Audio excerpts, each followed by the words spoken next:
the equation E is equal mc square, in which energy is put equal to mass multiplied with the square of the velocity of light, showed that very small amount of mass may be converted into a very large amount of energy, and vice versa.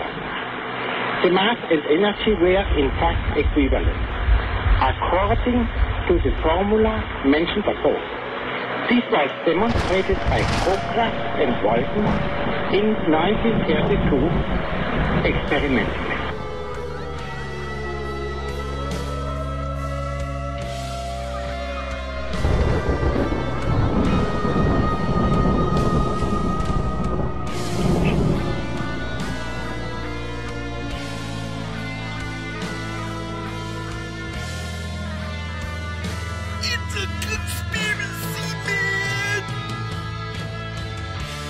You've got it right here. S4 with E squared in conjunction with Spaced Out Radio. Alien contact. S4. UFOs. Bigfoot. 9/11. Grays. The Illuminati. Cover-ups. RH negative blood. What are they hiding from?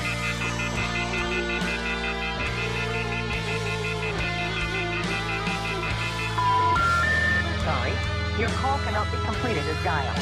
Now, the men behind the mics, Forest Moon Paranormal's Eric Cooper and the SOR Spacewire's Eric Markham. You can find more at spacedoutradio.com.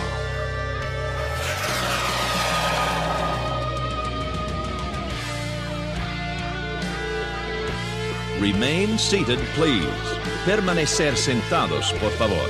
Now, let's travel into the universe. It's S4 with E squared.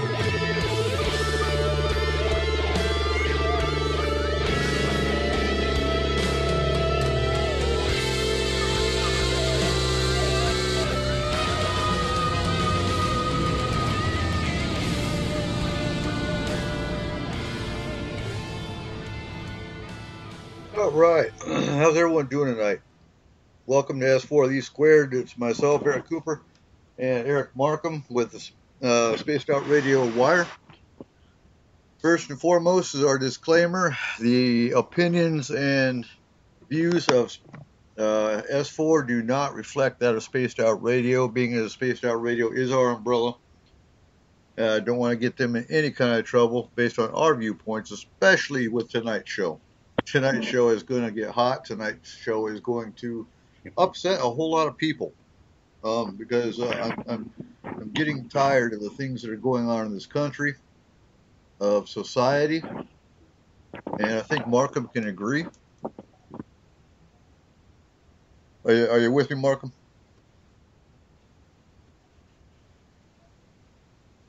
Yeah, it's a little choppy, but I can hear you. Okay. Yeah, okay. He's in North Carolina. I'm in Washington State, and Skype gives us issues from time to time, so we just kind of deal with it and go with the flow. We've changed up topics for those that haven't been following along at all. Tonight was supposed to be chemtrails, geoengineering, and HARP. That'll be next week with Markham. Okay.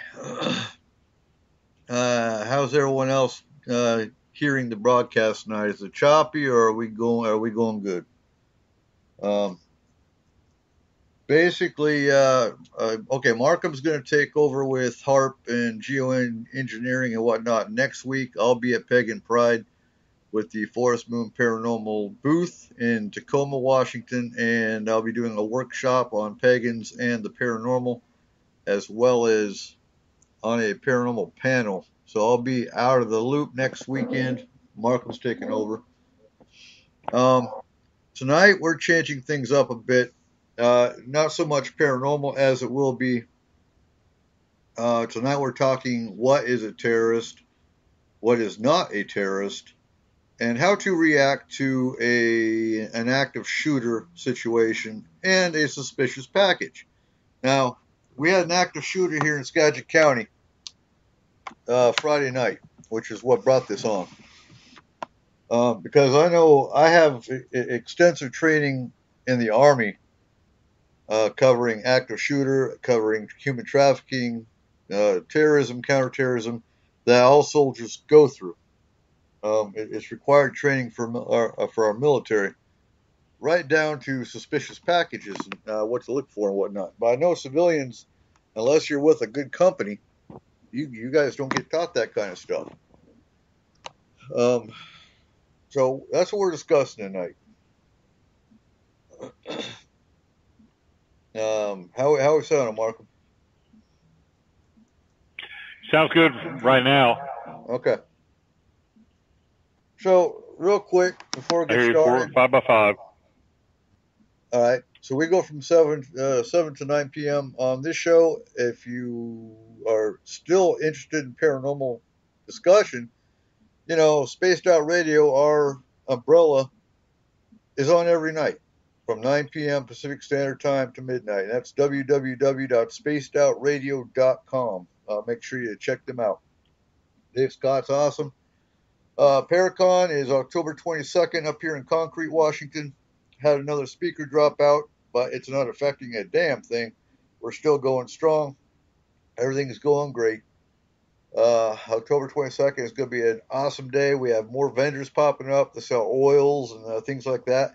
I might actually have a tattoo artist that is actually extending his tour in this area because he wasn't supposed to be in Concrete after the 14th. And he actually might be, he's so excited about more business, he might actually be extending his tour so he can have a booth at the Paracon. So that rocks. Now, the information we're giving you tonight, outside of our debating topic, came from the FEMA Institute course as well as the Homeland Security course. You know what? Just do a Google on how to react to a active shooter, and it's about a 45-minute course. They give you a certificate when you're done through FEMA. I can't wait for the rest of my degree I'm working on. I just got done with political science today, actually, and I got an A in that class. Start English tomorrow. And then comes the fun stuff. I'm taking sociology in November. That's going to be fun. I've taken sociology before. Doesn't sociology just fits right in with today's topic? Mm-hmm. I took sociology with Ashford God like 6 years ago, but I didn't get my credit for it. So I'm taking it again with Kaiser, which is cool. But the fun stuff is next spring. I'm actually taking terrorism, counterterrorism, cyber terrorism, criminal justice system. Oh my, yeah, I can't wait because all this stuff is right down my alley anyway. And to get a degree off stuff I enjoy, I'll be able to teach our listeners here a whole lot more based on that. Now, what is the definition of terrorism? You know what? There's 120 different definitions in the government of what terrorism is. But the key components of all of them, terrorism by definition of U.S. federal regulation is the unlawful use of force and violence against persons or property to intimidate or coerce a government, civilian population, keywords there, civilian population, that'd be the same as a mall shooter, or any segment thereof, to enforce politics, religion, or social objective. That would be the definition of terrorism by federal regulation. Now, what sparked this part of the discussion is the fact that, okay, so we've got an active shooter, and we're going to go through a scenario, probably last last hour, the last 45 minutes of the show, and go step by step on what you need to do. Now, I can't give you a certificate, but you can take that knowledge. It comes right off their website. Go in there and take the final test, and guaranteed the information we're giving you on the show will make you able to pass that final test without taking the 45-minute course. And here's what angers me. So as soon as I got alerted that we've got an active shooter in the mall. Now, this is, for those that want to look it up, this is Skagit County, Washington State. And I know we have a lot of locals listening, but this show is actually international. We have Australians that are listening. Say hi, Steve. We have Australians that are listening. We have folks in the UK that listen. We have, this is an international show. So I've got to say, and it really irritates me too, is at the same time we had our active shooter here in Skagit County, Washington State, there was another active shooter in Colorado Springs, Colorado, that killed 4 people. I don't know, might have killed more by now. Those numbers always go up when they have people die and whatnot after the fact. Just like originally the numbers here were 4, when in reality it was 3, and 2 more died after the fact. You know, these are people that were going about their normal day of business, shopping, had no idea something was going to happen that was going to take them away from their families. This shit needs to stop, and people need to get their heads out of their asses and understand that this could be anyone. This ain't a Muslim. This ain't a Hispanic. This could be a white dude. But you know what? If some white dude goes in the mall and shoots it up, it doesn't hit the news because it was just some old white dude that was upset with the world. That's why I'm irritated. Because as soon as this hit here in Skagit County, oh, it's a Hispanic dude. It must be gang related. He must be on drugs. Really? And then after you look at him, all of a sudden people say, he's of Middle Eastern descent. Oh my God, he must be a terrorist. Really? You know what the truth of the matter that came out was?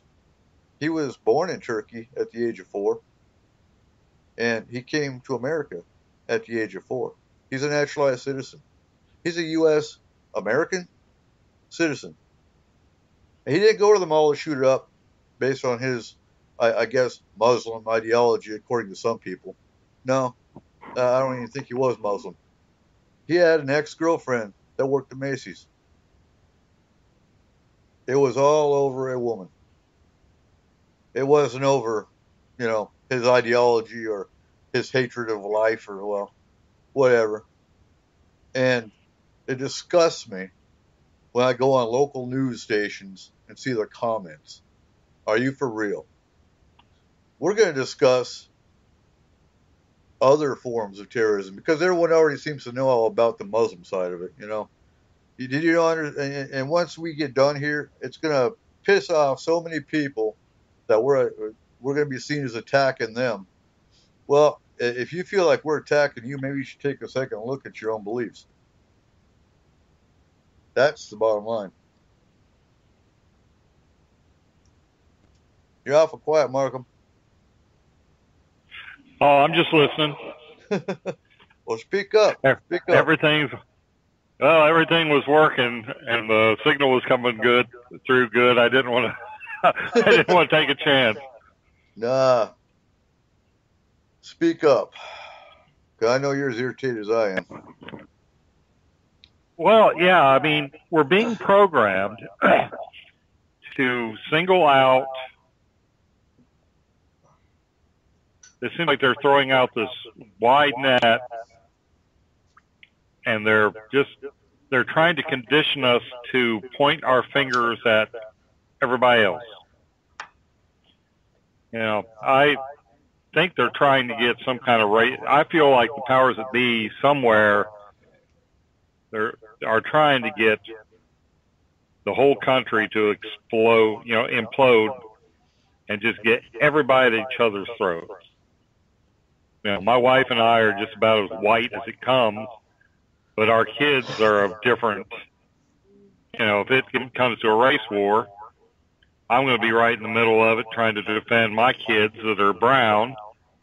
I've got one child's Guatemalan, one is mixed race, and then we have the one biological who's as lily white as we are, and would fight a buzzsaw and get the first 2 cuts in. And I want to see everybody just drop the race crap and just say, hey, we're not hyphenated Americans. We're Americans, and let's, we need to tighten up and not let these assholes that are running the show get us to fight each other. That's what they want. And a distracted population is a lot easier to control than people that have their eyes open.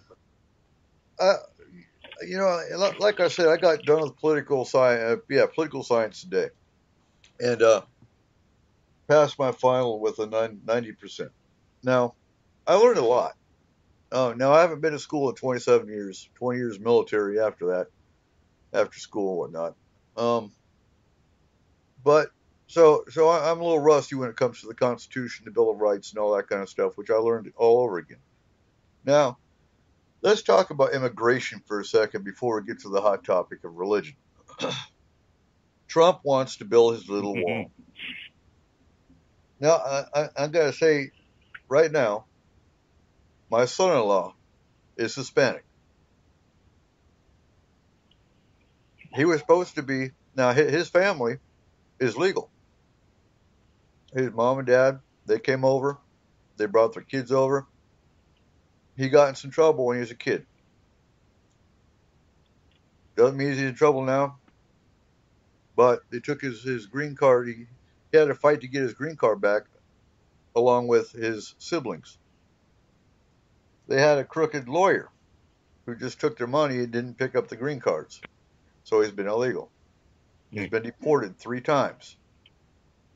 Even the immigration lawyer, because I went down to represent him as well as a character witness or whatever, didn't even get to talk.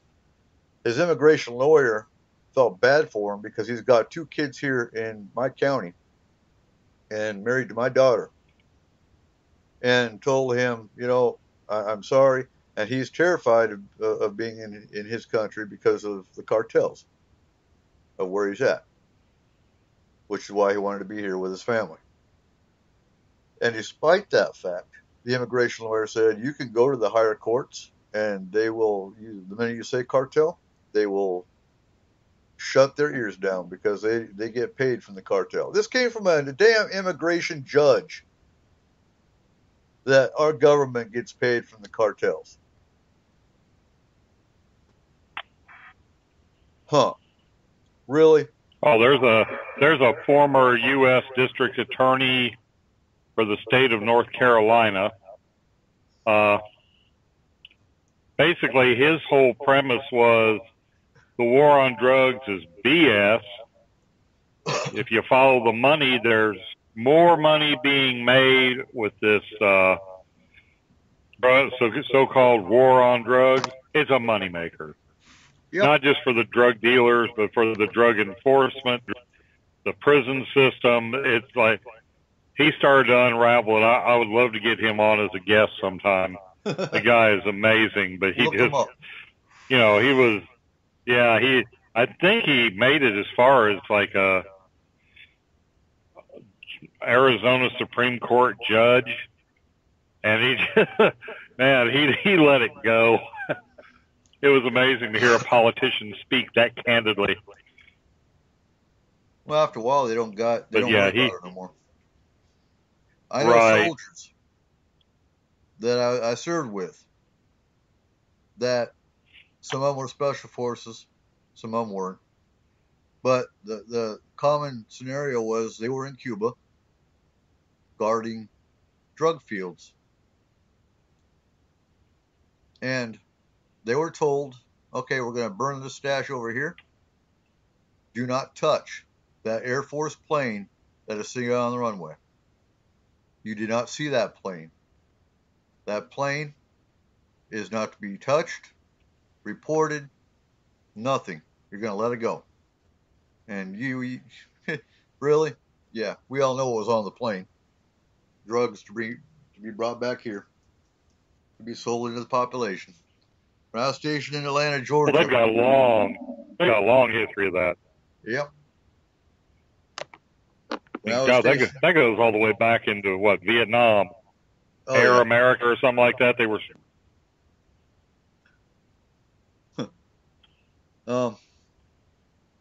So yeah, that's our government for you.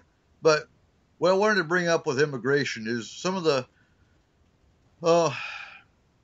basically my last homework assignment that I just completed today. I had a list of bills that I had to manipulate the budget to bring it down to 60%. Now I brought it down to 56% by cutting a whole lot of stuff. I actually improved veterans. I actually created a new job bill. I mean, this is all scenario, obviously, but it was amazing because you had to do this simulator, and then we had to go talk about it in the bulletin board. And so that's part of my schooling is that you have to do one post and cite your sources. You have to have that done by Wednesday. Then you have to go back and respond to two other students. You know, either you agreed with them or you didn't agree with them and why. And it was amazing how many of those students cut the welfare. I don't believe in. I mean, I know the welfare system gets abused. You cannot stop that. You cannot change that. And if you do try to stop or change that, you are hurting more people than are abusing the system. When I was in Atlanta, Georgia, I had soldiers that were under me that didn't make enough and actually qualified for food stamps. We have WIC. WIC is on Fort Lewis. WIC is on every military installation. That should tell you something. If you don't make enough to where you are actually on WIC, something's wrong. And these are people that are serving our country.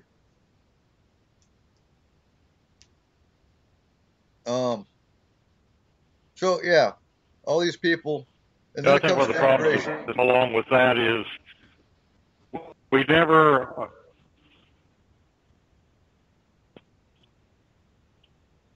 We've always had a problem with. But if you look at the military, look back, our parents' generation, my dad, career veteran. You know, if he had tried to get married while in the Navy, his command said, the Navy wanted you to have a wife, she'd come in your sea bag. And we got these huge families. My own daughter and son-in-law, they got 3 kids. I mean, it's such a different military, and I don't think the wages have really kept up. It's a big issue. Some years, military is more like I listen to my daughter sometimes, and I was like, holy crap, is that name department not able to? There's things that they can do that just blows my mind. We didn't got away with it back when I was in. It's really changed a lot. Right. Now, I was in 1990. That's why I actually joined 89, but that was boot camp, AIT, and all that. And I made $800 a month. Now, being a private, didn't have a girlfriend, nothing like that. Lived in the barracks, got fed 3 meals a day.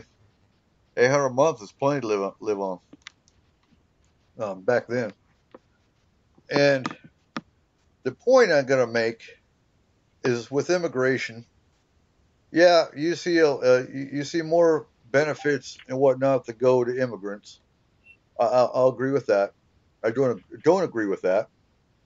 But you see more immigrants. I can't remember the exact statistic. It was in my class, but like 70% of them pay taxes. So they're paying into the system they work for, which goes against all the BS you hear from the Republican side, who wants to sit and whine about immigration and all these, in Trump's words, rapists and drug dealers that come over to our country. Yeah, no, you know what? 90% of them are fine, upstanding citizens when they get over here. I'd say 10% of them might be bad apples. But really, we're going to attack immigration. And here's another thing that really pissed me off today, reading some of the comments about the shooter here, was that, oh, see what happens when the refugees come over? Really? He wasn't a refugee for one. He was a U.S. citizen. Still is. He's just in prison now. But really? That's what you get out of seeing his skin color.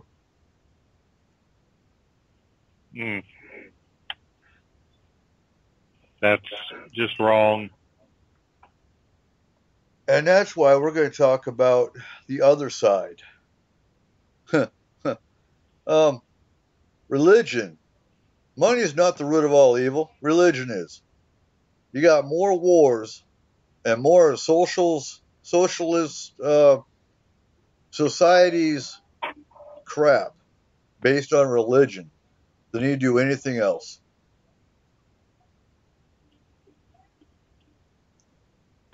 Being a pagan. Well, yeah, you can gin up that kind. Yeah, you can gin up. Usually, a preacher can sit there on Sunday, thump the Bible, and pound on a podium and get you to believe just about anything if he's got enough charisma. I mean, you look at the Crusades. We're going to get to that. The Spanish Inquisition, where Christians actually turned on themselves. I mean, it's just religion is a bad mojo. Yeah, and Manifest Destiny. Manifest Destiny, which our founding, which came out in actually England before the Puritans came over, before the colonists came over, based on belief that God intended the U.S. to extend its holdings and power across the continent of North America, Native American tribes, and other nations. It embraced a belief in U.S. American Anglo-Saxon superiority. That was the Manifest Destiny. Then you go right into the Crusades. Killed thousands of Muslims in the name of God. Hitler, doing God's work in Mein Kampf. Timothy McVeigh, 1995 Oklahoma City bombing. Ammon Bundy. Now, you can sit here and say they weren't Christian. Yeah, they were. You look at most of the militias today. Most of the militia ideology today is God and country. You look at their pictures. You look at, they have a Confederate flag with a Bible and a gun. Tell me that ain't Christian radical terrorists. Patriots. Really? But you don't hear the difference between them. The difference between white Christian terrorists and Muslims is the white Christian terrorists will not hit the news because it's not terrorism. Yeah, it is. It's all terrorism. Now, I'm going to do a disclaimer here. It's not really a disclaimer, but I'm going to make this statement real quick before you think I'm attacking all Christians. No. The Christians that go to church on Sunday and do not hold their belief against anybody else, whether they be LGBT or Muslims or anyone else, those are Christians. Christians worship God. Christians do not worship Jesus because Jesus is God's son. I see so many Christians out there talking about, I worship Jesus. Why? He's a man. He's God's son. He's not the deity you're supposed to be worshiping.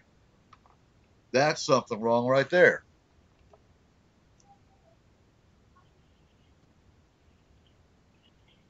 August 2012 in Wisconsin.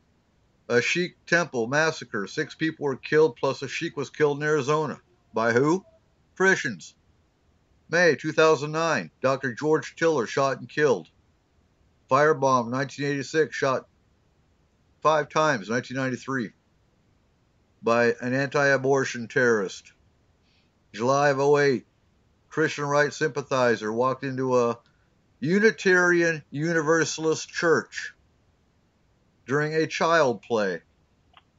In the middle of a children's play in another church in Kentucky, and shot it up. July of 94, murder of Dr. John Britton. Killed him and his bodyguard.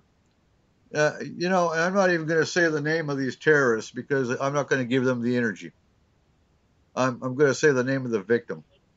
Was he an abortion doctor? Who cares? I believe in a women's right to choose. Basically, you can take, in their little ideology, what was the name of the group that you looked up? Army of God? There you go. The Army of God, a terrorist Christian organization, takes their Bible and actually quotes out of their Bible why they do what they do. In blowing up Planned Parenthood, blowing up and killing abortion clinics. You know what? You want to sit here and talk about the Quran being radical? Look at the Bible. If you take their ideology in the Bible, that's just as bad as a Muslim radical with a Quran. What's the difference? Tell me, people, what's the damn difference? Oh yeah, they find psalms and passages that back up whatever whatever they're trying to profess. I mean, they've got Lamentations, Jeremiah, a couple different psalms. You know, they're quoting chapter and verse, something that they twist to mean, something they're using what selective reading to back their own point of view. I guess that's any organization that's trying to push something else down your throat. It is. It is religious ideology. That's why I say religion is the root of all evil. Again, it doesn't matter. Muslims themselves are good people. I was treated better by Muslims in Iraq for being pagan than I was my own Christian U.S. military. Or I'll rephrase that: Christians in the U.S. military. When I could get kicked out of the compound because I have a tent that we have pagan meetings in, but they can have a Bible study in the same compound, that's called discrimination. When they can take my tent away when I go home in R&R and come back to my tent and my religious materials being moved, one, that's disrespectful. I really don't think they want me to go into their chapel and move their Bibles and move their candles and pack them all up in a Connex. I think I'd probably be condemned for that one. But they can take my altar down in my pagan library and all of our pagan resources and go pack them up in a Connex, and I'm just supposed to suck it up and accept it. I can have 30 pagan soldiers meeting in my housing unit, and I get told by my first sergeant that it's not authorized. We're not allowed to do that. But it's okay if we got to make sure the Christians go to church. Yeah, if you have a church to go to, we don't have anything to go to because, you took it away. So I pretty much told him that unless he UCMJ'd me, which was his Uniform Code of Military Justice, and takes my rank and some of my pay, we were going to continue meeting because it is my constitutional right.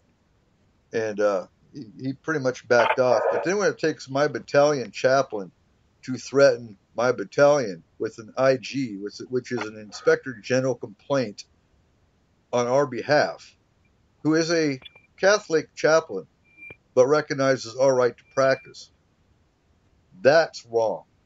And I'm going to tell you something that most people haven't heard, and that's the fact that we had a pagan soldier that died in Baghdad, and a chaplain looked at his dog tags and saw a pagan, and he stepped over him. That soldier died by himself because a chaplain refused to give last rites to a pagan soldier. He stepped over him, went to the next soldier that was a Christian, and gave him last rites. That soldier died by himself on the battlefield because that chaplain, what he should have done if he didn't want to talk to this soldier that's dying, is went and got the distinguished religious group leader and let him come and take care of the pagan soldier. That's what should have happened. Did it? No.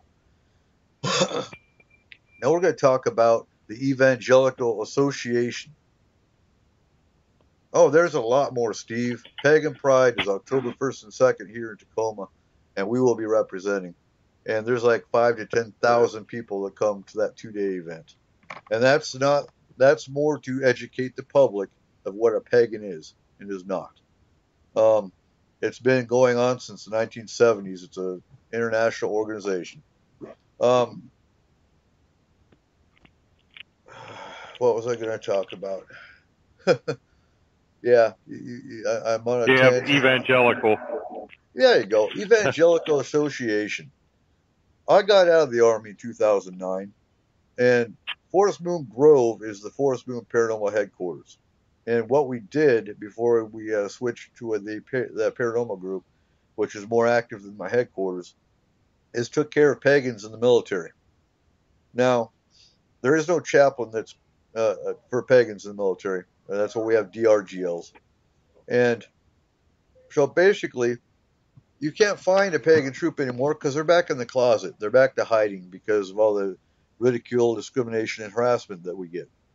So that troubles me really bad. But 2009 is when the Evangelical Association flooded the military with their little minions. They're not a terrorist organization per se, by definition, but their goal is to win everybody's hearts and minds over for Christ. So they flooded the military with their little chaplains, which before that, the chaplain's job was to take care of all soldiers, regardless of what their faith is. If he can't take care of them, he's supposed to find a resource that will, which is what a DRGL does. So what came to the forefront of all that was when a chaplain, a full bird colonel in Afghanistan, had this Bible company change all these Bibles and use military budget to change all these Bibles over to Pushtang. Probably butchering it, but that's the local language in Afghanistan that they were in. He used an infantry unit to distribute Bibles in their native language throughout Afghanistan, through this one village. And they took all the Qurans. You can Google this, and I'm sure you'll find it still. But they actually burned the Qurans. Now, what would happen? Oh, Yeah, what would happen if they were to take all these cases of Bibles and burn them? Don't you think there would be a shitstorm in this country? yeah. But it's okay for them to take cases I think what of Qurans, the religious book of the Middle East, and burn them, desecrate them. That's completely okay. And like I said, if you want facts, you can Google it, guaranteed. I might even have the articles in my file somewhere, but these are all documented. The only one that's not documented is the chaplain that stepped over the pagan soldier, because that never hit the news. It never will. Only reason I know is because I was there. I was in Talafar, and I heard about that directly from the pagan group that was in Baghdad, because the DRGL that was in Baghdad that I talked to actually went to the chaplain and asked why he wasn't notified about this soldier that was dying. And the chaplain's exact words were, "That's not your job, you stay in your lane." Really? That's not his job? Well, apparently it wasn't the chaplain's job either, since he stepped over him. So his job was to find somebody to do it, which was the DRGL's job. And yeah, that's probably why I have migraines. I don't know. Anyway, getting back to some more terrorist actions here. July of '96, there's one individual that was sponsored or was actually put to what's the word? He was made a martyr by this arm of God, and he was the Centennial Olympic Park bomber. The same individual bombed abortion clinics throughout Alabama, Georgia, I believe, and many other places. He was put to death, I think. You know who I'm talking about. We talked about him earlier.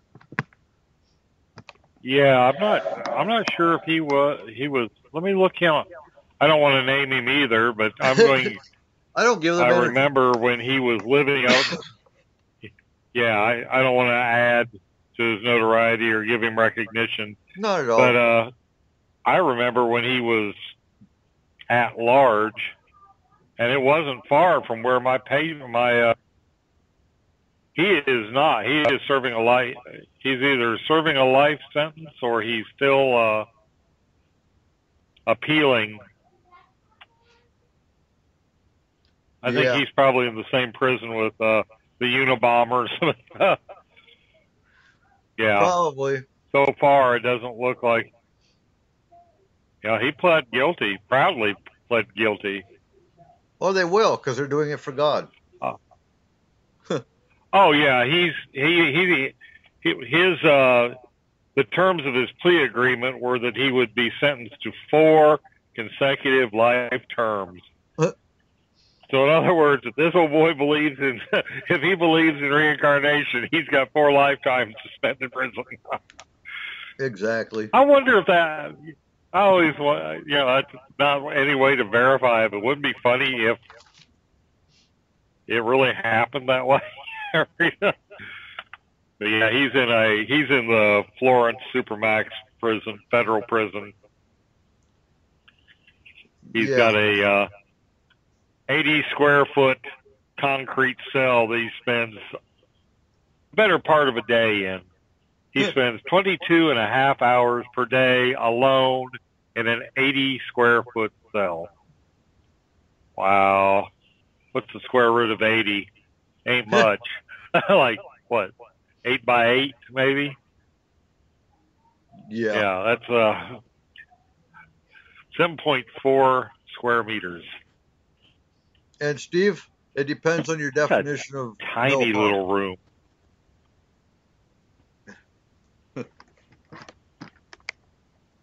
It definitely depends on your harm. Oh, I see.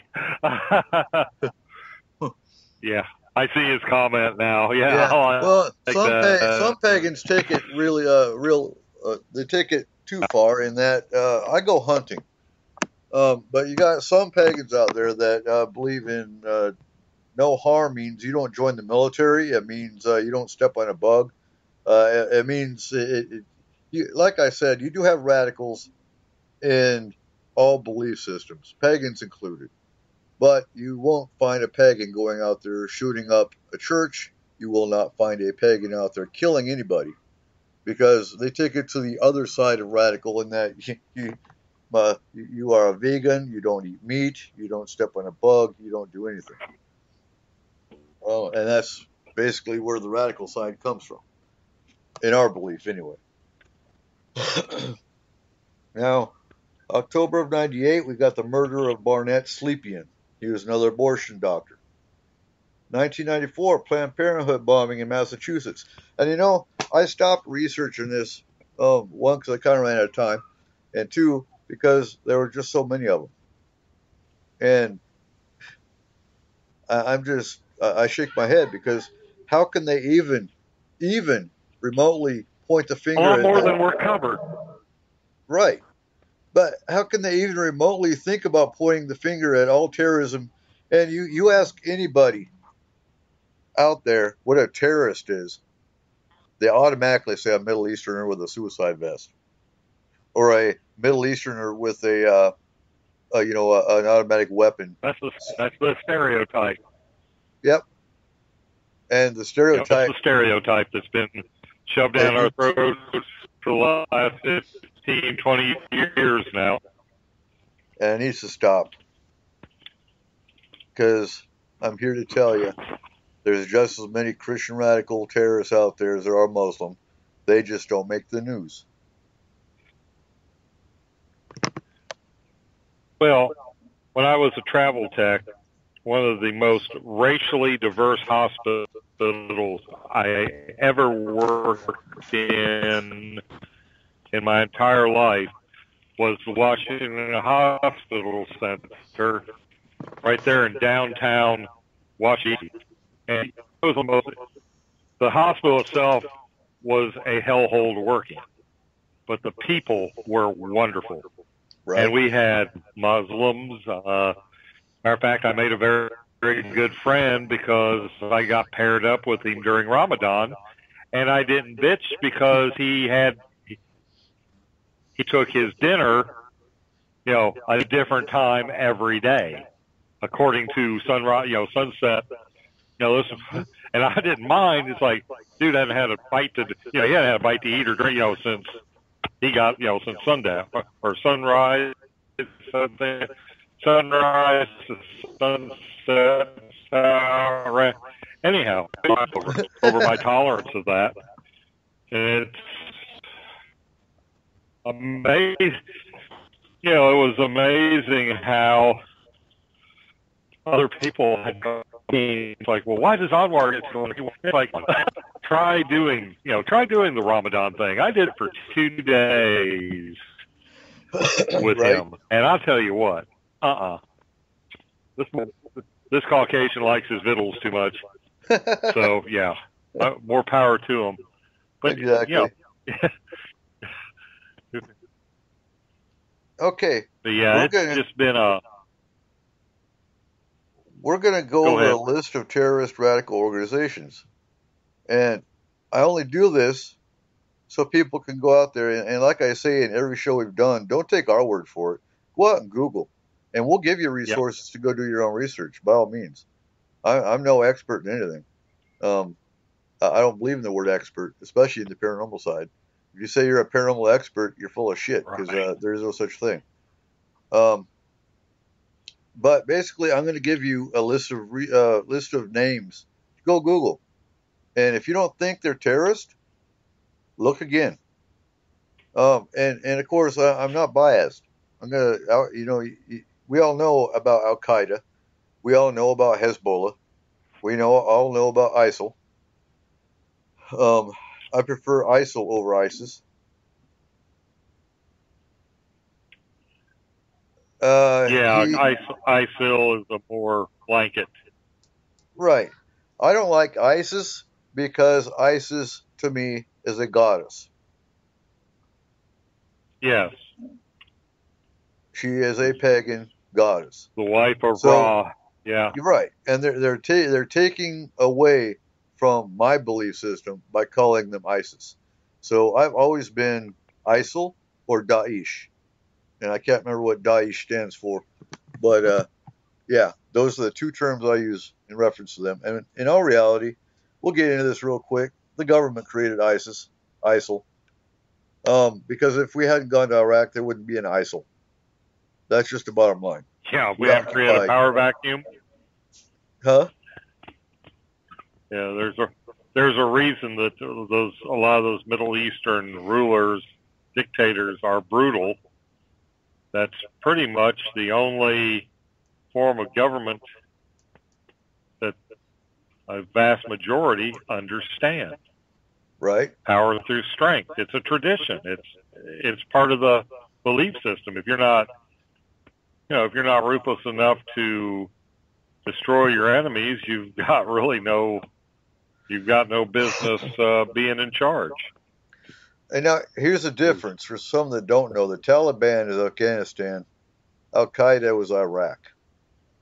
The Taliban were basically the religious rulers of the Afghanistani country, and yeah, they were very womanizing. They hated women, obviously, but they were very much upholding their religious book, which would be the Quran.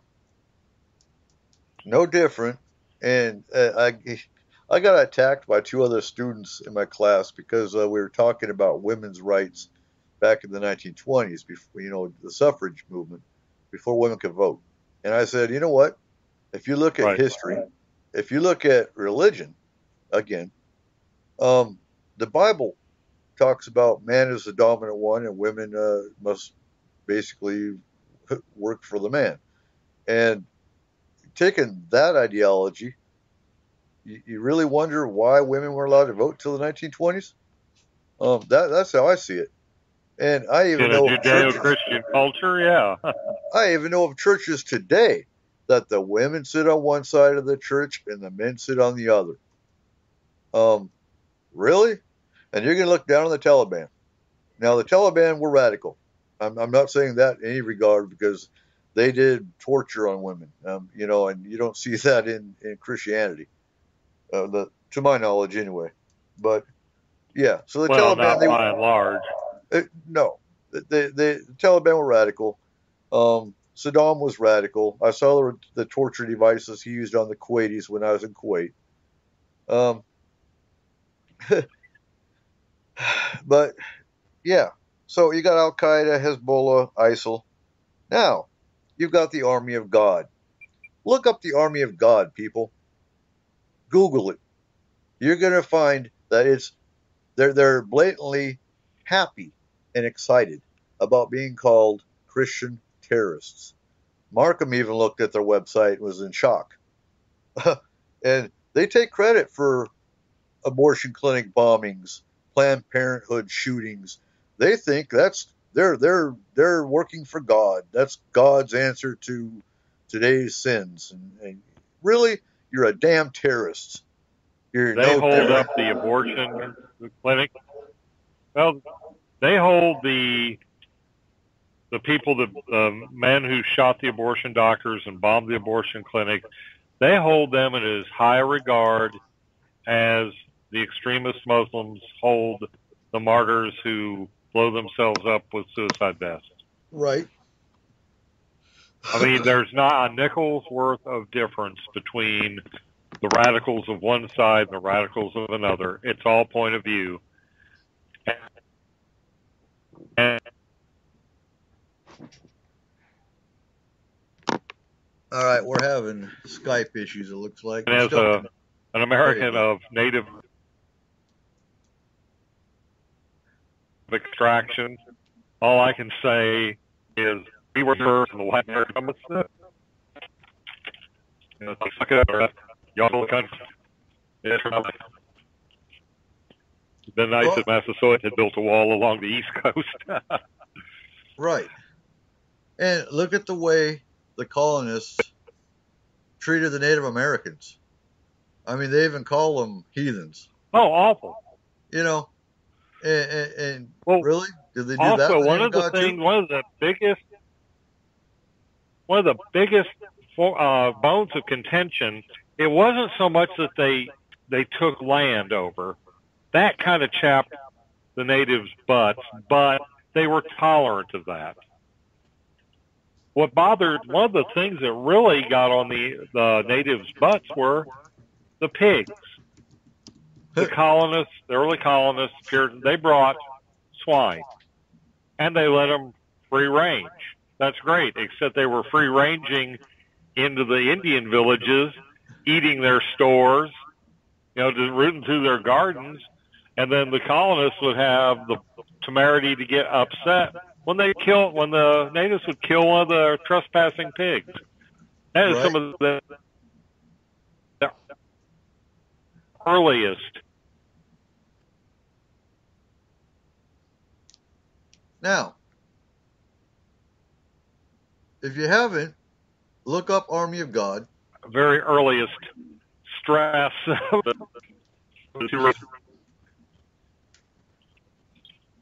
Right, we're having serious Skype issues tonight.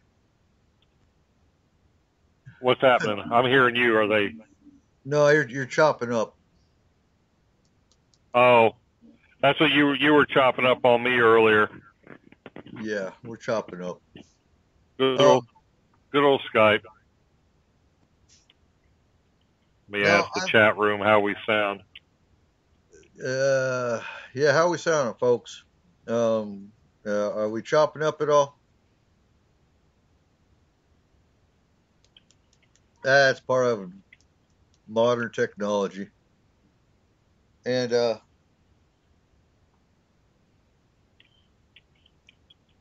so I'm going to bring up the 700 Club. The 700 Club is just as radical as the rest of them. You got Westboro Baptist Church. Has anyone heard of the Westboro Baptist Church? They're the ones that go to military funerals and tell them God hates them, and basically, well, not the soldier, because the soldier's, being buried.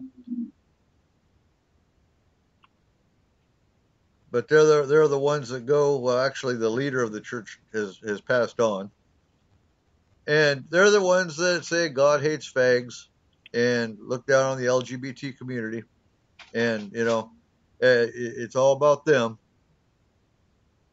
And then we got Fox News. Fox News is the ones that one will jump on pagans any chance they get, are as far right as you can get, and tell nothing but bullshit news. Now we got the LRA, the Lord's Resistance Army. They're in Uganda and Sudan.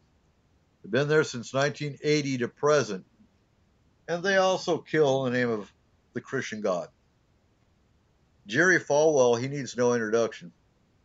He's the one who said the Twin Towers fell because of pagans, gays, and the non-religious of the country.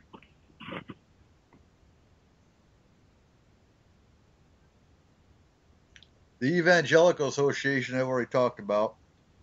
Then you got the KKK. Now, my mate, coming from Alabama, can tell you all about the KKK. They started out as the Democratic Party. They actually started out innocent enough because they went after deadbeat husbands, deadbeat dads, things like that, from the 1860s to present. Now they're nothing more than radicals. Actually, next week Markham's actually going to do the show because I'll be at Pagan Pride, and I believe it's the studio. If you're running the studio, then you come out fine. If you have Skype coming into the studio, is when you start getting choppy. And that's a Skype issue. Do you have studio downloaded, by the way?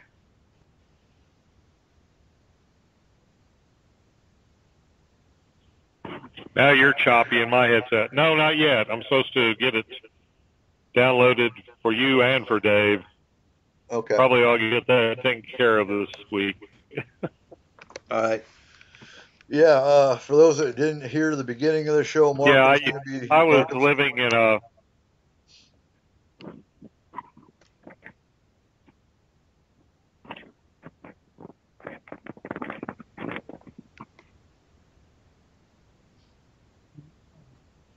Now, yeah, like I said, the KKK. Years ago when I was in college, the KKK was one of those groups that I was amazed at. 20 years ago, I lived in a small town called Russellville, Kentucky. And, of course, everybody in Russellville was pro-Confederacy, despite the fact that during the actual war, they were privateers and they sold to both sides, but that's beside the point.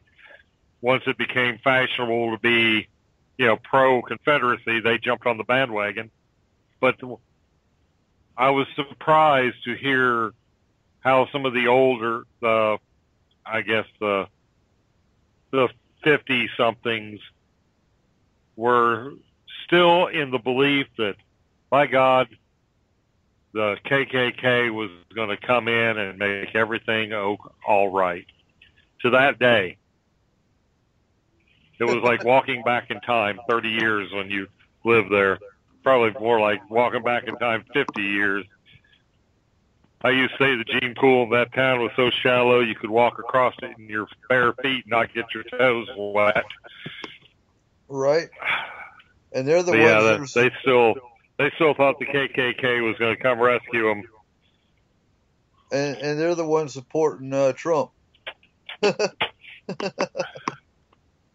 Oh.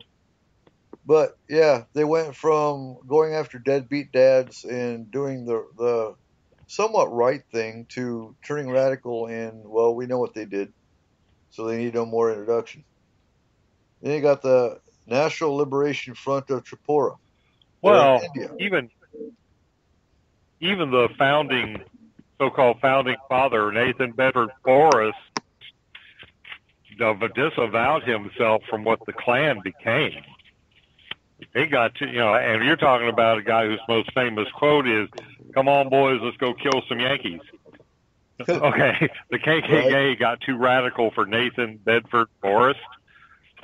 Yeah.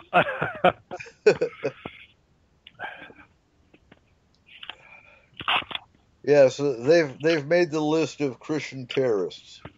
You got the National Liberation Front of Tripura, which is in India from 1989 to present. You got Anti-Balaka, 1990s to present in Central Africa, killing witches, killing Muslims, all in the name of their God. The Catholic Reaction Force and the Protestant Action Force, 1983 to 1994, 1970s to 1990s, respectively. And I mean, these are all Christian, self-proclaimed pretty much, Christian terrorist organizations. And the only difference between them and radical Islam is the Christian terrorist organizations don't make the news. Because why? They're white and they're Christian. You got the Orange Volunteers, 1970s to present. The Aryan Nations, their origin is unknown, and they're still around today, present. And the Christian Identity Movement, 1920 to present. That's just a small list that I just pulled up. That's not even an all-encompassing list. Google it, folks. And that doesn't include groups like that doesn't even include some of the more well-known groups like the Irish Republican Army, Right. the PLO. I mean, you look at some of those; they've become mainstream compared to some of the new ones coming up. Right. I mean, I'm not altogether sure the Palestinians don't have a legitimate gripe that they're basically, when hey, Israel was planted move in their over. backyard. Yeah.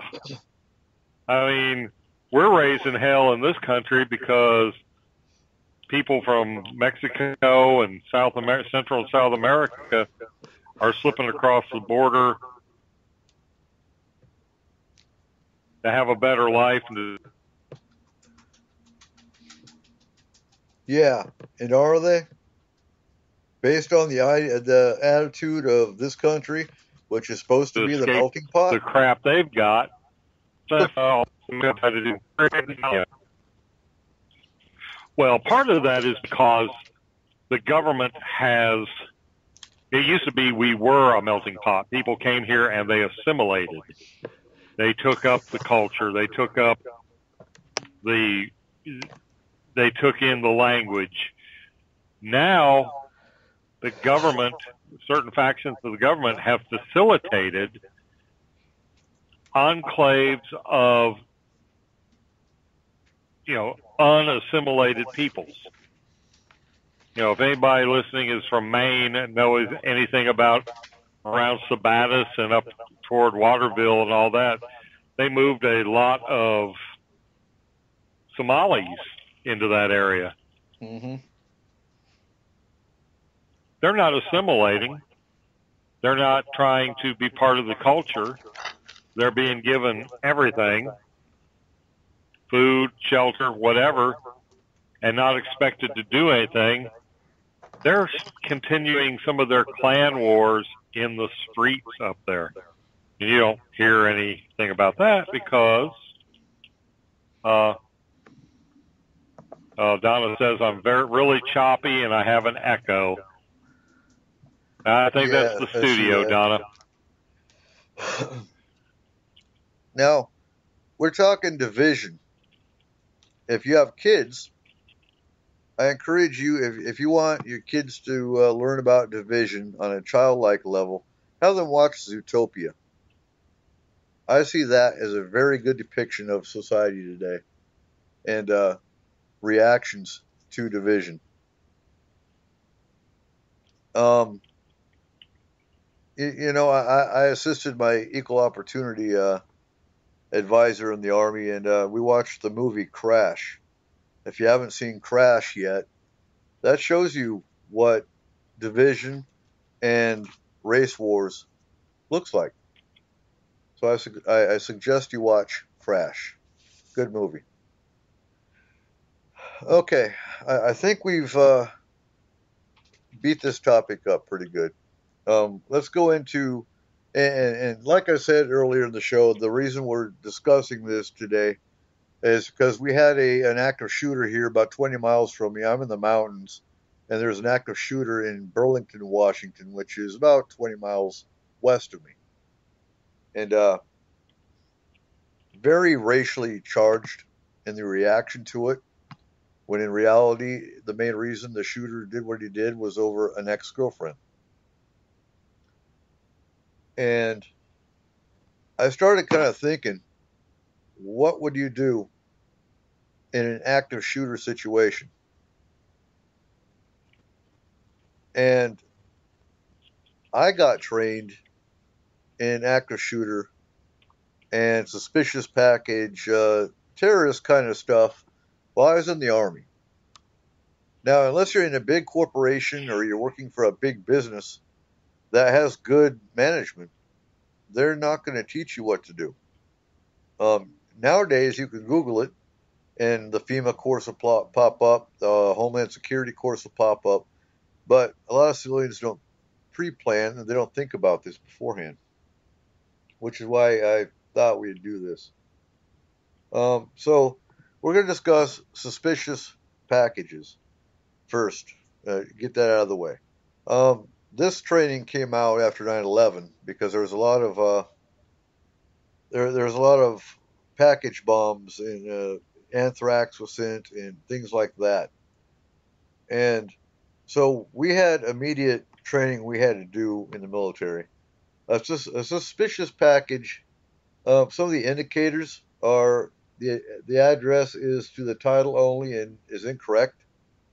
Now you got to look between the lines because I mean, if a kid wrote it, one of the indicators is misspelled words, and if a kid wrote it, you're not going to jump on it and say, "Oh, it must be a anthrax or a mail bomb because it's got misspelled words." Because no, use common sense in some of this. If the package is lopsided or uneven, if it's rigid or bulky, if there's no return address or restrictive markings, if it's got an unknown powder or an oily substance, if it has protruding wires. I think if it had protruding wires, that would be a dead giveaway. If it's got strange odor, excessive tape or string, oily stains, discoloration or crystallization, if it's poorly taped or written, has excessive postage, or has misspelled words. These are all, according to the FBI, supposed to be indicators of a suspicious package. Now, what you're supposed to do with that is avoid handling it, don't shake it or bump it, isolate and look for indicators, don't open, smell, or taste. I don't know of anyone that would taste it, and call 911. Now, what I would like to add to that, that's not in the FBI's list, is if you suspect that there is a bomb or something in that package, get at least 100 feet away, and if you're using a cell phone, use the cell phone 100 feet away, because you don't know if there is a bomb, that cell phone might detonate it. We were taught all that kind of training in Iraq. For one, we weren't given cell phones, and we were told not to take cell phones because a lot of the IEDs alongside the road when we were on convoys were detonated by cell phone frequency. So it's just common sense. Anytime you suspect a bomb, don't use a cell phone. Now, basically, you can go on FEMA. The FEMA is a university. It's free, and they have over 100 different courses you can take. I've taken about 30. Everything from emergency management to earthquake building design to radioactive, hazmat, anything emergency management I've taken. I also worked for the Madigan Army Hospital Safety Office for a few months when I was in the Army and did health and safety inspections, fire drills, things of that nature. And I work with the emergency management in the hospital, so I've got some of that training as well.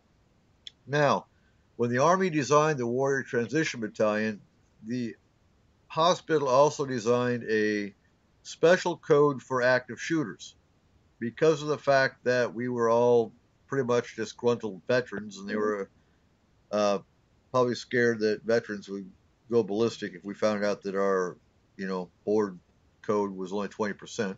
So we're going to discuss what to do if you are encountered by an active shooter. And we're going to go in depth. The first step, they say, is run. Now, I see Markham's posting it in the chat room already. Basically, the 3 steps are run, hide, and fight. Step 1 is run. If you can evacuate safely, do so. Don't just And even run if your buddies don't want to come. Say again? Right. It's like run, no matter, even if you have a friend or somebody, they say do not let them hold you back. No, don't wait for Don't take the time to help the wounded. Don't try and drag somebody out. If you can get out of there, get out of there. If your buddy doesn't want to come along, don't stay back. Yeah. Pray for them, but get you. Basically, you're in the mall. You're looking at clothes. You hear bang, bang, bang. First reaction is going to be to run, but if you just jump out and run, that shooter might be right there, and he's going to shoot you. So basically, kind of look around and plan your course. And beeline. Don't stop to help people. You're looking out for your own safety right now. So don't stop to help people. Don't grab people if they're going to hold you back. Get out that door. Don't let others slow you down. Leave your belongings behind. Don't worry about your purse right now. You'll get it later. Get out that door.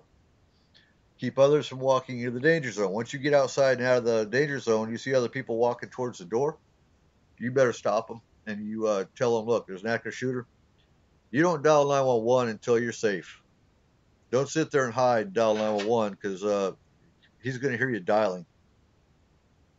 Now, if you dial 911 and you're still inside and you can't talk, you're supposed to leave the line open. That way 911 knows something's going on and they might hear the shooter in the background. Be aware of your environment first and foremost. They suggest that.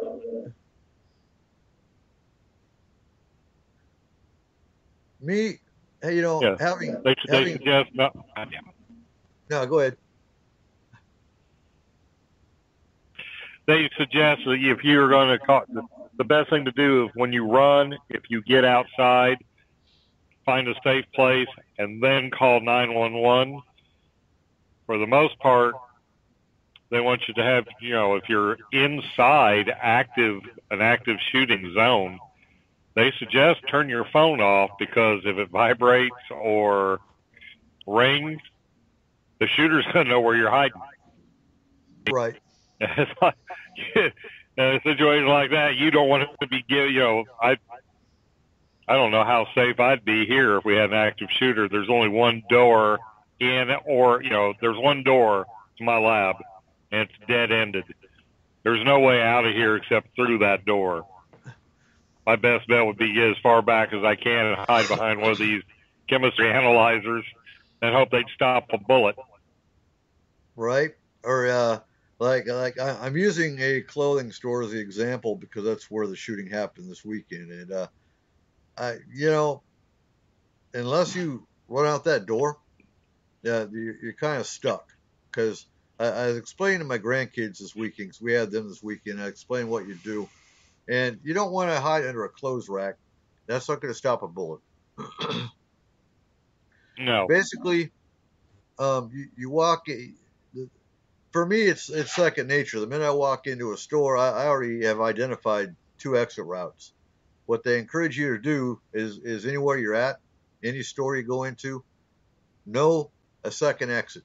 You can see where the doors are from where you are when you walk in usually. Be aware of your environment and always have an exit plan. That covers run. Hide. Hide. You only hide if you can't get out. Now, basically jump into a closet, jump into an office, barricade the door and lock it. That's when you turn off the lights. You turn off your cell phone ringer and vibrate. That doesn't mean you have to turn it off. You turn off the ringer. My phone, I have a button on the left side of the phone that I can turn all the way down, and it doesn't ring or vibrate, but I can still call out if I need to. Turn off your cell phone ringer and vibrate. Hide behind a large object, a desk, something like that, and stay quiet and calm. Now, if you find yourself face to face with this son of a bitch,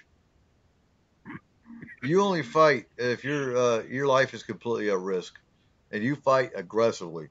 You yell, you intimidate, and you fight aggressively like your life depended on it. It pretty much does. And you try to disarm at that them. point. Yeah. Now, I'm going to bring in some additional factors in here, things that I do through my training. One, I'm going to aim for his eyes. Keys are Yep. awesome. You put your keys between your fingers, they act like knives, and you just punch them in the eyes. Two, if you have hot coffee in your hand, people don't think about it, but I'm going to throw hot coffee right in that son of a bitch's face and grab that gun. Yep. But you use what you got. Me, I've got a key. I've usually got coffee in my hand, and I feel for the son of a bitch that gets in my way. But that pretty much sums up the 3 steps. Now, things that you don't think about. When law enforcement arrives, you remain calm, you follow their instructions, you keep your hands up. When law enforcement arrives, they're going to show up in several teams of 4. That's just standard. That's usually SOP. They're not there to help the injured. They're not there to answer your questions. Their goal is to disable that shooter. That's all they're there for. So don't get upset because they walk past that guy who's bleeding. They'll get to that. They have another team coming after that. They are not. Yeah. They are not there for public relations. They are only there to stabilize the scene, and that's to disable and deactivate that shooter. That's their mission. That's and you do not want to be an obstacle. No. Yeah, you don't want to be an obstacle. You don't want to be a hand wringer, or you. Yeah, it's like a security alert on the Nimitz. You study the tile at the front of your nose intently, with your arms and legs spread out in a non-threatening manner. No, you don't want to. You don't want to point or yell, because you're going to be excitable anyway because you just went through an active shooter situation. But do not point, do not yell, because they're going to see you as a threat, potentially. Now, here's my problem with, and let's talk about Second Amendment for a second, because here's my problem with all these people that think they got a pack of gun. You don't hear about the statistics too often, but the chance of you getting shot for pulling out your gun to shoot the shooter, if law enforcement has to be coming up on the other side, they ain't going to know you're not the shooter. You might get shot. That actually does happen. Yep. Because I got in that discussion yesterday, as a matter of fact, from these guys that they just got to pack guns. Well, you don't hear about that happening. Like, no, you don't hear about it happening, but it happens. And you have 10 people. You have one shooter. You have 10 people that all have weapons because they got their Second Amendment rights and they got the right to pack their gun. Well, how do you know one of them other 10 people with a gun ain't the shooter? I would much rather have someone pack mace or something like that than have someone that doesn't know what the hell they're doing with a weapon. Having PTSD, I don't bother packing a weapon. My guns are here for home defense and for hunting. That's the only reason I have any kind of gun. I don't need no damn assault rifle. I don't need no reason for it. I think, yeah.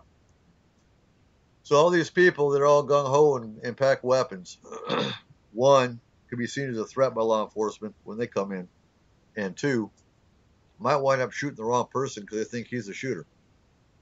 That's my problem with all these people wanting to pack weapons. Sure, you might feel safer. That's usually the case because they get all scared because there was a shooting, and they're going to pack a gun now because there was a shooting, and it's going to protect themselves. Yeah, until you get shot by someone who thinks you're the shooter. That's enough of that. That's enough of that. Avoid pointing or yelling. The things to remember. Pay attention to the location of the shooter. Because when you dial 911, there's 5 things you're going to want to know: location of the shooter, the number of shooters, description of the shooter, the number and type of weapons that were used, and the number of potential victims. How many people did you see go down? Those are the 5 things they're going to ask you on the 911 call, and those are the 5 things law enforcement is going to ask you when they do come in.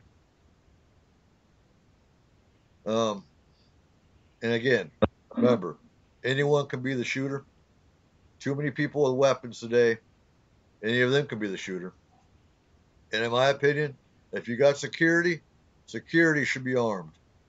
That was a thing at this mall. It was a gun-free zone, and the security had no weapons. I'm sorry, if you're too old to carry a weapon, you shouldn't be security. That's my opinion. You should have well-trained, physically fit, armed guards. If you have any need for security, that should be the prerequisite right there. Now, Yeah, the 400-pound mall cop walking with a radio in his hand is not. I don't think that's going to work anymore. I think that no, it shouldn't be that way. I think I'm that's sorry. probably correct me on this. I think our local mall has, well, one, they've got a curfew. If you're a teenager, your ass better be out of there at a certain time. And I believe they're using off-duty cops as security now. They don't have a lot of the moron patrol anymore. I think they've got, honest to God, they can shoot you. Yeah. They're actually thinking of arming our when I was stationed, security here at the hospital now. Yeah, when I was stationed in Atlanta, I was in 3rd Army, and 3rd Army is in charge of the Middle East. Our area of operation was actually Egypt.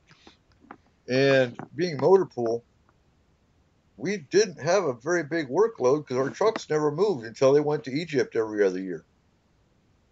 And so I got a second job. I worked at Target in in Morrow, Georgia.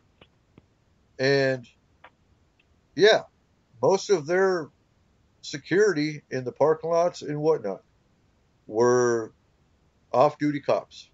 And I think that was everywhere in Atlanta. Most of the security was not hired outside. It was all cops who just offered to do security for, so much an hour. Now, this next portion we're going to talk about, this is kind of geared for if you're a manager, or even if you're not a manager. As an employee and you know your company, this is what you want to ask. Do you have an EAP? Ask your manager if there's an emergency action plan, because that should be available to all employees. If you're a manager and there's an active shooter, you need to take immediate action, remain calm, take charge, and prepare to lead. Lock and barricade all the doors. Evacuate employees and guests from a pre-planned evacuation route, and have a pre-planned shelter in place option. For human resources, your job, first thing off the bat, is to screen employee background checks, create a system for reporting potentially violent behavior in your employees, make counseling services available for your employees and develop an EAP, which is an emergency action plan. Now, in the emergency action plan, you should have at least 2 evacuation routes. You should have conduct drills at least annually that covers disabled and special needs. Anyone in your company that's disabled should be identified. Guests and visitors, bilingual language, things like that should be identified. All companies should also have a crisis kit. It should have radios, floor plans, a roster with emergency numbers, first aid kits, and flashlights. Now, after your post-shooting, after the shooting is done, the shooter's been arrested or disabled, all companies should first account for all of your employees, notify family members that there was a shooting, assess for psychological trauma and refer your employees for help, identify and fill all gaps of personnel due to the shooter, and conduct an after-action review. So based on what we've just talked about, you should actually be able to go on and take the final exam, and we just covered all the main points.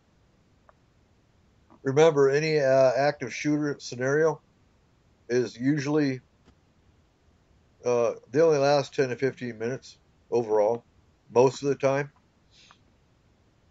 and most of them get removed by law enforcement or suicide. That's how most of them usually wind up. Now, the one here Friday night in our county, he actually basically put his weapon down and escaped by running out the door with the panicked people. That's how he got away. Most of the time, they don't have that kind of a plan. They either go in there to end it all or to kill as many people as they can. And that's the bottom line. Are there any questions in the chat room? Are you back, Markham?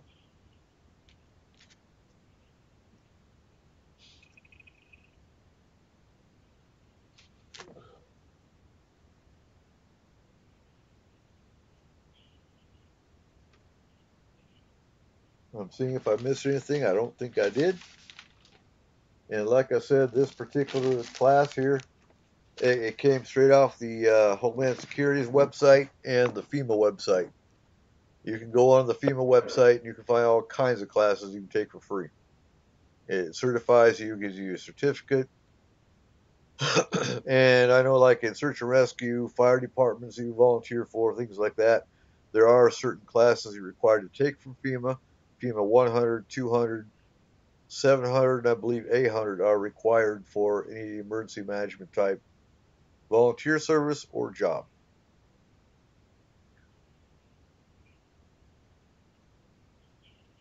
And I think we covered everything we wanted to talk about. Once Markham gets back, we'll start wrapping it up.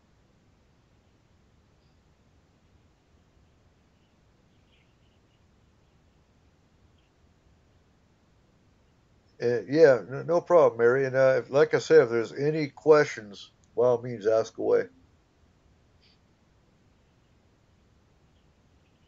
What would you do there?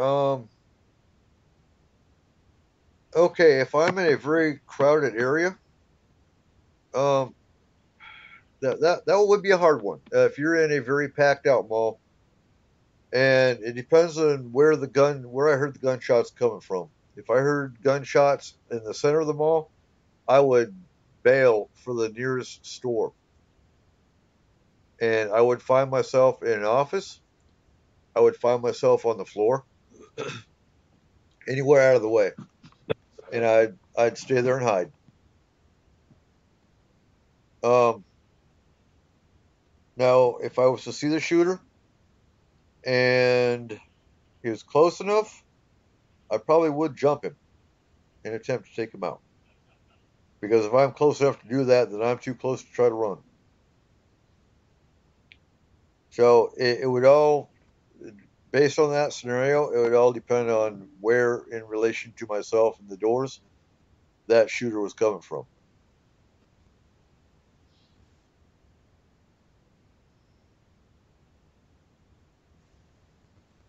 And again, for those that didn't hear I'll be at Pagan Pride next weekend. Markham's taking the show next Sunday night, talking about chemtrails, HARP, geoengineering,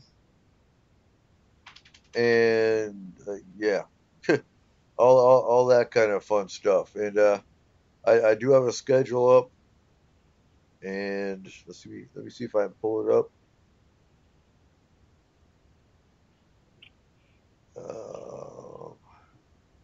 Actually, hold on a sec.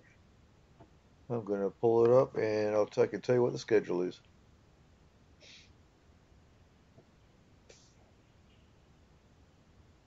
And yeah, if there's 100 more people, the chances of you getting hit are way less. Because a bullet going through that many bodies, not to sound crass, but yeah, just stay low. That'll be the bottom line. Stay low.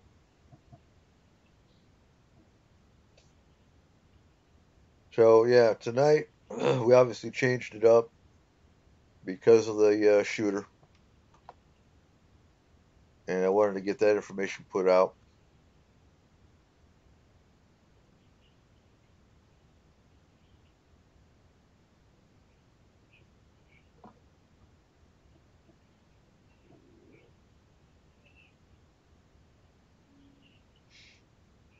We got any more questions out there? And where you at, Markham? I'm trying to lose my voice.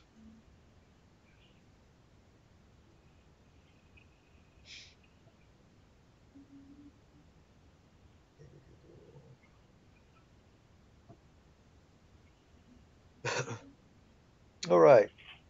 Yeah, so moving up. So next week is going to be HARP, chemtrails, geoengineering. The week after that, we're discussing MK Ultra and mind control. Unless, of course, we always change the topic if something major is going on, and then we change it up. The week after that, we're doing missing persons theories of the paranormal variety. Basically, if they're just missing because they got lost, that's one thing. But you do have missing people by the thousands that were either some think it was Bigfoot, some think it was alien abduction, some think it's portals. We're gonna look at them, and you decide. Then we have the Paracon wrap up and overview, which that'll be October 23rd. October 30th, we have Philadelphia Experiment. November 6th, we have the Philip Schneider story. And the 13th will be Alien Hollow Earth Theories.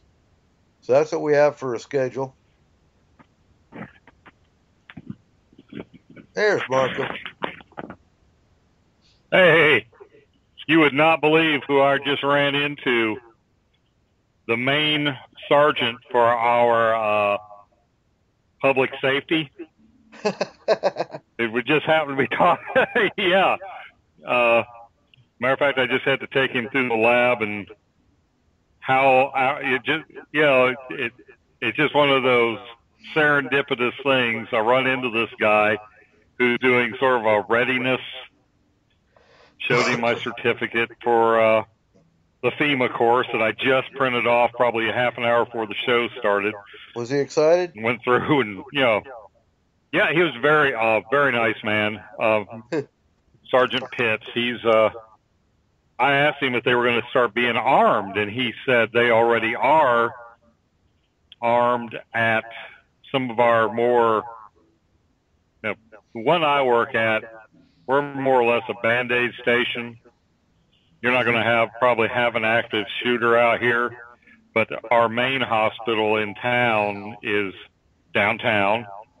The main one down in Charlotte is downtown.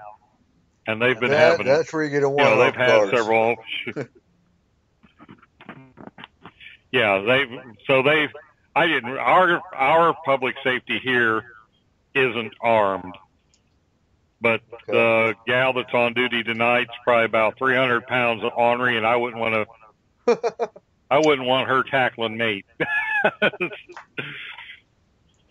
Now, I don't think she necessarily would have to be armed. Did you ask him about your emergency action plan? Yes, and they use the rapid deployment philosophy. Okay. In the case of an emergency, our public safety people, their goal is to minimize casualties, and they're trained to do so. That tells me between the lines they're gonna bum rush. Yeah, I told him y'all don't get paid enough. Right. Now. Oh, you and I have a different background, and in a case of a shooting, I don't think we're going to do quite what the main thing was, that they were talking about. But no, I was I wasn't expecting much from that FEMA, because it's the government. I wasn't expecting much from that course, but it wasn't PC. I was very, very impressed with the fact that they were saying it was like they were talking to me personally. You get out of the situation. If you can't get out of the situation, I mean, it was like first person. Exactly. And it's the last resort, And you if fight I'm going to die, personally, I feel like I want to die with a mouthful of somebody's throat in my mouth. That's how I'm going to go out. Hopefully. And, you never know. I'm gonna say this, and I know the pressure points. I know how many pounds it takes to break a neck. I know hand-to-hand combat. So I'm not going to put that out there on public radio, but it doesn't take a lot. And no, if you had to choose where to punch, I'm going to tell you right now, go for the eyes. If you can't, because they got glasses on, or whatever the case is, you go for where you got to go. It only takes a pound and a half of pressure to rip an ear off. And you punch in the nose, they're going down. You punch in the groin, they're going down. If you're in the position where you've got to fight your way out, you fight to the death. First and foremost, make sure the gun's not pointed at you when you attack. Hit the wrist. The gun's going down. And in the words of the course, they say directly fight with purpose. Improvise. Yes. Yeah, I remember that. That was one of the things in Krav. I'm looking around at this lab I work in, which is probably, I don't know, 35 feet on its longest wall, 35 by 35. It's a small lab. It's big enough for its purpose, but I'm looking around, and if I was say I didn't bring my bag of tricks that I usually come to work with and needed to improvise, we've got not much. I've got some distraction, some weapons for distraction. There's things that I could throw that would be right distracting. But I've got a nice little Halon bottle here hanging on the wall. About a 10-pounder, 10-pound fire extinguisher. Right. I could, I'm afraid if my life depended on it, I was amped up on it, I could do a fair amount of damage with this fire extinguisher. I'd at least. And that's what impressed me with that video. With the video you show, they showed that one actor that had a fire extinguisher, and every like store, I said, nothing else. God gave me teeth. Exactly, but every store and every business has fire extinguishers on the walls. So you grab that fire. Something else you might think of is here's another improvised weapon that is only now just starting to be mainstream. You might be able to use a wall-mounted defibrillator. I mean, some of them. One hell of a shock. Well, the one that's actually got the paddles hanging off. Yeah, I mean, thinking outside of the box. The Like one of our AED, chat room members said, right? The tactical AED. pens are available. Yeah, I've got the, and when I took Krav a couple years ago, I was amazed the demonstration with one of those tactical pens, just having that hard point to press here, there, and how hard it is to keep somebody from poking you with one of those things. Well, the thing, here's the thing. It's Here's the thing with the automatic defibrillator. You can't just open the box up and shock somebody. Because when I was in the fire department, we were trained with them. And you got to turn the unit on. You're not going to have time to use it to shock them. You really won't. Because you got to turn it on, turn the unit on. I was thinking, yeah. I was thinking, the civilian models like you have out there probably, ours are a little different because I'm in a hospital. Right. I was a little myopic. I wasn't thinking real good. These ones that we have in the fire department and in businesses, I know you have to fire the unit up. You got to wait for it to warm up, and then it's going to tell you when to shock. It doesn't work instantaneously, and it's not going to be proficient with an active shooting situation. And Krav Maga was awesome. That's where I learned some of my stuff. That's where the source I used to teach my soldiers when I got my ass chewed for teaching my soldiers how to kill by my first sergeant commander, because they were very much they're soldiers. They're supposed to kill. Right. And I got pulled out of my training and asked why I was teaching my soldiers how to kill with hand-to-hand combat. I was like, "Are you for real? You're my first sergeant commander. I think if anybody, you would be wanting maintenance soldiers, regardless of MOS, to know SEER training." And I was teaching them a modified SEER, which is survival, evasion, resistance, escape. If you take the actual class, it's a 2-week course of 1 week is all classroom. Then you're given 2 hours to run and hide. They will find you. You will be stripped down naked and you will be put in a box. And you will be tortured for a week. That's SEER. Now, I never went through SEER. I was offered SEER, but, for personal My reasons. daughter did. Yeah, for personal reasons, there's a lot of training I wanted to take in the military that I just couldn't. I could physically, but again, I've got personal reasons that kept me at my house. And we won't go into that. It angers me severely because I was offered air assault, I was offered SEER, I was offered Pathfinder. There's a whole lot of military training that I could have taken in my 20 years that I just couldn't. But I studied SEER, and I taught my soldiers SEER training in Iraq. We actually made a sundial. We actually made a water still. We actually, I taught them hand-to-hand combat, and then was pulled aside and threatened with a negative counseling statement for teaching my soldiers hand-to-hand combat, and by my commander and first sergeant. I was like, for real? We're in the Army. We're here to kill. That is our job. Yeah. That is what we do. But no, we don't win hearts and minds.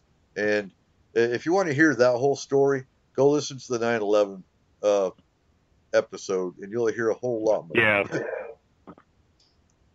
Yeah. We got in trouble one day. Fortunately, the person who overheard, this happened back in the 80s when I was in the Navy. Three or four of us were sitting around a break room table in the middle of the night, and it just came up. We were all Dungeons and Dragons players, and somehow it evolved into how many throats could we get through cutting if we were determined and had sharp knives and started the berthing behind us was the furthest stern berthing in the ship. just start going through M Division, cutting throats. How many divisions do you think we could get through before they would catch us? And of course, then you had to get into the details. And, we had no intention whatsoever of doing this, Right. but it was just one of those exercise. What if somebody had decided to do something like? Well, fortunately for us, the petty officer that overheard us while he was taking a leak in the head was a friend and said, "You boys need to change the subject, because if the wrong person walks by and hears that, y'all are going to see the bars in the brig." Right. Pronto. You don't want, it's like, what, that was a big no-no in the Navy. Well, that's what kills me. You're in the military. Navy, Marines, Air Force, it shouldn't matter. Military is there to neutralize, kill, or remove the enemy. That's what we're trained, and that's what we do. If politics does not get in the way. And politics has been getting in the way since Korea, at least. Yeah. Kind of got in the way in World War II, but our enemy was bad enough that I don't think they could pussyfoot around too much. That'd be a whole nother story, a whole nother show right there. George Patton and Eisenhower. Yeah, but Patton was awesome. Yeah, I mean, ever since. Yes, he was. I was in Patton. I actually had the privilege of. I actually had one of my old bosses, one of my early bosses, her father was in Patton's division. He didn't have anything good to say about it. It's like they either loved him or hated him. There was no wishy-washy. Patton was a very polarizing individual. Right. Patton was in charge of Third Army. So we had like a mini museum with Patton's Kevlar, his helmet and whatnot.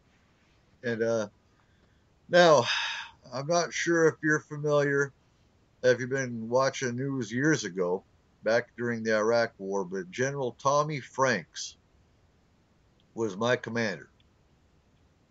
And you want to talk about a soldier's officer, that general, we would be running in the morning, doing our PT in the morning, and he would run with us.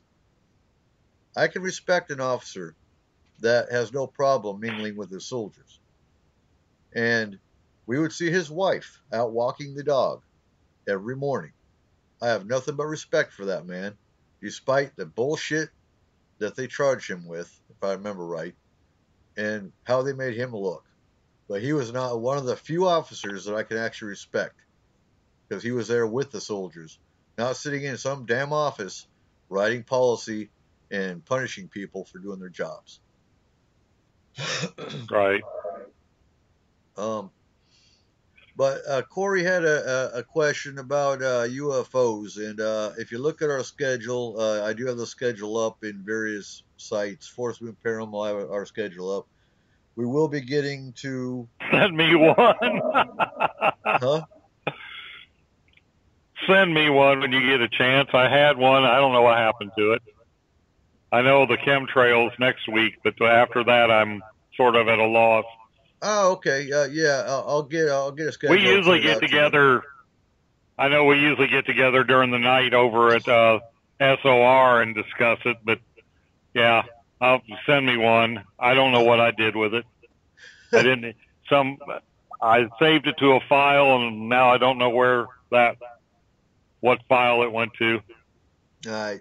Yeah, I'll do it after the show, actually, when I'm unwinding. I start English Comp this week. I have to look at my grade. I don't think she has her final grades up for political science, but I know I had a 93.37 for my final, which is an A. And that was without doing the extra credit. If I did extra credit, which was reading a Martin Luther King letter and writing about it, it would be higher. But an A is an A is an A, so I'm not worried about it. But yeah, I have. You being able to keep your mouth shut in a political science and getting an A deserves an A in its own right, because I'm sure your tongue has got stitches in it right now. No, actually, I was amazed because my mate Izzy took political. It wasn't political science; it was politics, though, in Ashford, and she squeaked out an A, but her professor hated her because they were far Republican, radical side, and well, they didn't like her posts, but my professor, for whatever reason, must be a far, Democratic side, because she loved my points of view. So I was like, wow, for somebody to actually love my points of view, you got to be over on the Bernie side or something. But yeah, I've got English comp this month, and then I go right into sociology, which I can't wait for. What I dread is algebra. I suck at math. Yeah, that was a toughie for me back in college. I spent many hours. They had what they called the math lab, where the math majors that were working through scholarships, they had to spend so many hours in the math lab and as tutors. Right. I made them earn their campus work study. I got good at it. Right. I mean, but it took a lot. I was better at the math that actually came into my chemistry class, and when I had to do stoichiometry and analytical chemistry, that kind of math. It was complicated as hell. It might take 6 pages to come up with the answer, but it made sense because it was applying to something. Well, I'm surprised for a Homeland Security major. They've got me taking biology 1 and 2, both basic and advanced. Yeah, I can't wait for the criminal justice stuff to come in, because that's the stuff I want to learn as well. I'm gonna pursue my bachelor's once I get this associate's degree, and I'd like to put some psychology in there as well. I love psychology. I did. I didn't take. I missed a lot of the classes because I got the gist of it and I showed up for tests. Sociology, I clept. To me, sociology was common sense. Right. I went in pretty much cold, took the test, and I think 90. Not trying to brag. I'm just saying it was so much common sense that I went in cold, took the college level entry program test because it was my senior year, and somehow I had missed that when I did my survey. My end of our program director took us through. So, oh my God, you're missing your credit for whatchamacallit, for sociology. So I went in cold and got in the 97th percentile. So you won't have any trouble with sociology. No, and like I said, I took it it was back in 2009. I took it in Ashford, and I had to pull out of the college, and and I didn't get those credits transferred over, so I have to take it again. So it's nothing new, but I like taking current information anyway, so it's not a big deal. The political science course, the textbook was from 2015. So very current, and that's what I like, is taking current information. I can't wait to get into the terrorism, counterterrorism stuff, and the cyber terrorism stuff, because then I'll start learning and paying attention. Anyway, to I wrap think my it up, oldest daughter took a lot of that. yeah, and that's where my interest is. Basically, so we can get our people, our listeners, and whatnot, educated in current events, current affairs, and safer. That's the goal. We are a conspiracy show, yes. And, I was asked in Forest Moon, how does an active shooter have to do with an active, an active shooter have to do with paranormal? Well, it doesn't. But I feel obligated to educate our listeners as to how they can respond, especially when it's happening daily. I mean, for my We little love our county, audience and we want them to stick around. exactly. And you and I have had training. Well, being in the military, we've had this is common sense, common knowledge for you and I. But for a civilian that doesn't even think about this until it happens in the mall, and yeah, it's time to educate what we know, share our knowledge, whether it's paranormal or society violence. Either way. Again, I'll be at Pagan Pride next weekend, all weekend. I'll be teaching a workshop on pagans and paranormal, and I'll be on a paranormal roundtable. Forest Moon Paranormal is going to have a booth there. If you're in Tacoma, stop by, wear your T-shirt. If you haven't got your T-shirt yet, look for the booster account. You have 4 more days to order your T-shirts. And don't forget, Paracon, October 22nd. You'll be hearing about that on every show we do. And www.spacedoutradio.com every night, 9 p.m. to midnight Pacific Standard Time. And I'm going to be doing a paranormal upriver show. I've done like 4 20-minute episodes, and we have a local DJ that wants to play them on her show. So you'll be able to hear. They ain't the greatest. It's just me sitting there talking about paranormal issues for her show. And you got anything to add? Oh, just make sure you stop by spacedoutradio.com, become a space traveler, check out the blogs, my own special pride and joy is the Spaced Out Radio Space Wire. You'll see my ugly mug with a gray fedora staring at you as you're trying to read the articles. We're proud of it, though. Become a space traveler if you get a chance. We're always glad to hear from you, and it's growing, and it's going to get better. Indeed. Just like S4. We're growing and getting better. Always. Have a safe week, folks. Tune in to Spaced Out Radio. Tune in to Eric Markham next weekend for S4. Good night. S4. Good night.